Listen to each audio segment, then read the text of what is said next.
54 বছরে পালাক্রমে যারা দেশ শাসন করেছেন তারা জাতির উপর ন্যায় বিচার প্রতিষ্ঠা করতে পারেননি। আবাল বৃদ্ধ বনিতার অধিকার নিশ্চিত করতে পারেননি। তারা আমাদের সন্তানদেরকে সোনার সন্তান হিসাবে, খাঁটি মানুষ হিসাবে গড়ে তোলার কর্মসূচি নিতে পারেননি। যার কারণে আজকে আমরা দেখি সমাজে বিভিন্ন ধরনের বিপর্যয়, বিশৃঙ্খলা।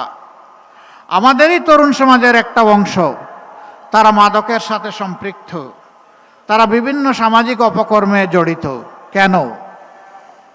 এর মূল কারণ হচ্ছে রাষ্ট্র ব্যর্থ হয়েছে তাদেরকে গড়ে তুলতে, তাদেরকে সুশিক্ষা দিতে। যেহেতু তারা তাদের শিক্ষার অধিকার পায়নি, তাই হতাশ হয়ে, ব্যর্থ হয়ে, ক্ষুব্ধ হয়ে তারা এখন সমাজের বিপক্ষেই দাঁড়িয়ে গেছে। কোথাও তারা চাঁদাবাজি করে, কোথাও ছিনতাই করে, আবার অনেকে আছে ভালো কাজও করে। যারা ভালো শিক্ষা একটু পেয়েছে তারা ভালো কাজ করে, আর যারা পায়নি, বঞ্চিত হয়েছে, তারা সামাজিক বিভিন্ন ধরনের অপকর্মে জড়িয়ে পড়েছে। এদের জন্য আমাদের বড় দরদ লাগে, মায়া লাগে, কষ্ট হয়।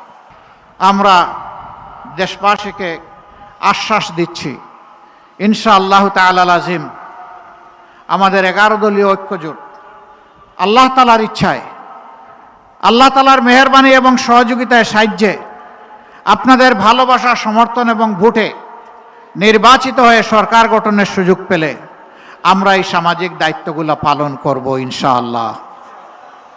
সারা বাংলাদেশকে দল ধর্মের ঊর্ধ্বে উঠে ফুলের বাগান হিসাবে আমরা সাজানোর চেষ্টা করব ইনশাআল্লাহ।